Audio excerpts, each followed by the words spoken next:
नमो नमः। सर्वे कुशलं सन्ति। अद्य वयं तृतीयपाठे डिजिभारतं पठिष्यामः। प्रस्तुत पाठ डिजिटल इंडिया के मूल भाव को लेकर लिखा गया है। निबंधात्मक पाठ है। इसमें वैज्ञानिक प्रगति के उन आयामों को छुआ गया है जिनमें हम एक क्लिक द्वारा बहुत कुछ कर सकते हैं। आज इंटरनेट ने हमारे जीवन को कितना सरल बना दिया है। हम भौगोलिक दृष्टि से एक दूसरे के अत्यंत निकट आ गए हैं। इसके द्वारा जीवन के प्रत्येक क्रियाकलाप सुविधाजनक हो गए हैं। ऐसे ही भावों को यहाँ सरल संस्कृत में व्यक्त किया गया है। डिजिभारतम। आप सभी भैया बहन उंगली चलाएंगे।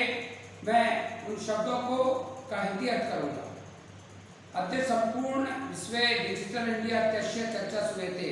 आज संपूर्ण विश्व में डिजिटल इंडिया यह नाम सुनाई देता है। अस्य पदस्य क्या भाव है इति। इस शब्द का क्या भाव है। मन से जिज्ञासा उत्पद्यते। ऐसी मन में जिज्ञासा उत्पन्न होती है। काल परिवर्तन सह मानवस्य आवश्यकता भी परिवर्तते। समय के बदल के साथ ही मानव की आवश्यकताएं भी बदल गई हैं। प्राचीन काल में ज्ञानस्य आदान प्रदान मौखिकम आसीत्। प्राचीन काल में पुराने समय में ज्ञान का आदान प्रदान मौखिक था। विद्या से श्रुति परंपरा गृह्यते इसमें। और विद्या श्रुति परंपरा सुनकर, जैसे मैं बोल रहा हूँ आप सुन रहे हैं, ऐसे पढ़ाई होती थी, अध्ययन होता था। अनंतरम तालपत्रों की भोजपत्रों की च लेखनम कार्य आरब्धवान। और उसके बाद तालपत्र के ऊपर एक वृक्ष आता है ताल का, जिसके पत्ते चौड़े रहते हैं। और भोजपत्र भी रामायण महाभारत काल में भोजपत्र के ऊपर लिखकर संदेश भेजते थे। लेखन कार्य प्रारंभ हुआ। परिवर्तन काले कर्गदस्य लेखन्याच आविष्कारेण सर्वेषामेव मनोगतानां भावनां कर्गदोपरि लेखनम प्रारब्ध। परिवर्तन के साथ कागज पर लेखनी का आविष्कार सभी की और मनों के भावों को कागज के ऊपर लिखकर प्रारंभ किया। टंकण से आविष्कारेण को लिखिता।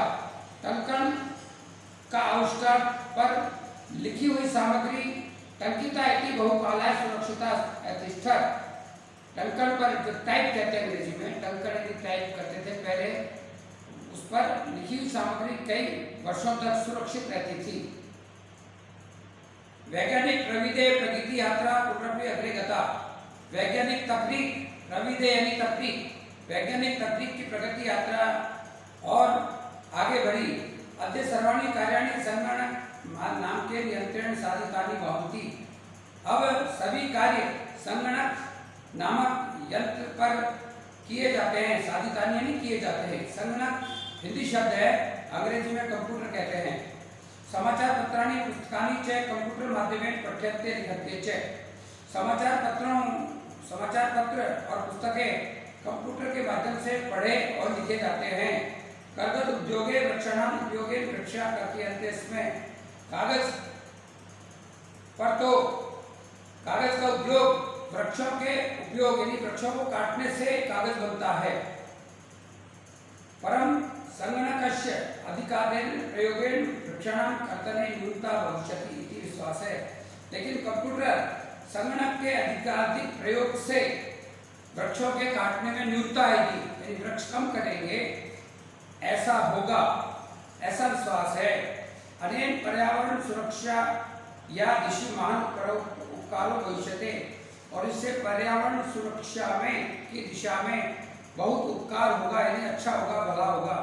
अधुना आपने वस्तु क्रयार्थम रूप्यकाणाम अनिवार्यता नास्ति। अब बाजार में वस्तु को खरीदने के लिए रुपये की आवश्यकता नहीं है। डेबिट कार्ड, क्रेडिट कार्ड इत्यादि सर्वत्र रूप्यकाणाम स्थानं ग्रहयन्ति। डेबिट कार्ड और क्रेडिट कार्ड ने रुपये का स्थान ले लिया है। वित्तकोशस्य चापि सर्वाणि कार्याणि संगणकेन यंत्रेण समाद्यन्ते। बैंकों में वित्तकोश यानी बैंकों में सभी कार्य कंप्यूटर के माध्यम से किए जाते हैं। बहुविधा अनुप्रयोगा मुद्रा विहीना विनिमयाय सहायता सन्ति। बहुत से प्रयोगों में मुद्रा विहीन यानी बिना पैसे के लेन देन के भी कार्य किए जाते हैं। यानी कंप्यूटर के माध्यम से, फोन पे, जिसको शब्द को आज अपन जानते हैं कि मैं फोन पे पर पेमेंट कर देता हूँ, तो फोन से ही एक दूसरे का लेन देन होता है। कुत्रापि यात्रा करनी है भवे, कहीं पर भी यात्रा करनी हो, रेल यान यात्रा पत्रस्य वायुयान यात्रा पत्रस्य अद्य नास्ति। रेल यात्रा में टिकट की और वायुयान यात्रा में टिकट की अनिवार्यता अब नहीं है। सर्वाणि पत्राणि अस्माकं चल दूरभाषयन्ते ईमेल इति स्थाने सुरक्षितानि भवन्ति। सभी पत्रों पर, सभी टिकटों पर चल दूरभाष यानी मोबाइल चल दूरभाष पर ईमेल के माध्यम से सुरक्षित किए जाते हैं। यानी संदर्शा वयम स्वकर्ण्यम यात्रायाः आनंदम ग्रेह्यमें। हम सब यह दिखाकर, मोबाइल पर वो टिकट दिखाकर और आनंददायक यात्रा कर लेते हैं। चिकित्सालय अपि उपचारार्थं रूप्यकाणाम् आवश्यकताद्य नानुभूयते। चिकित्सालय में भी उपचार के लिए रुपयों की आवश्यकता अनुभूत नहीं होती, यानी कैश नगद देने की आवश्यकता नहीं होती है। सर्वत्र कार्ड माध्यमेन ई बैंक माध्यमेन शुल्कं प्रदातुं शक्यते। सभी जगह कार्ड के माध्यम से, ई बैंक के माध्यम से शुल्क देने में समर्थ होते हैं। तद्दिन नातिदूरम यदा वयं हस्ते एकमात्रं चल दूरभाषे यंत्राय सर्वाणि कार्याणि साधितुं समर्था भविष्यामि। वह दिन दूर नहीं जब हम सब एकमात्र चल दूरभाष यानी मोबाइल के द्वारा सभी कार्यों को साधने में समर्थ होंगे। वस्त्र उटके रूप्यकाणाम आवश्यकता न भविष्यति। वस्त्र उटके कहते हैं थैले की, थैले को रुपये मतलब रुपयों को थैले में ले जाने की आवश्यकता नहीं होगी।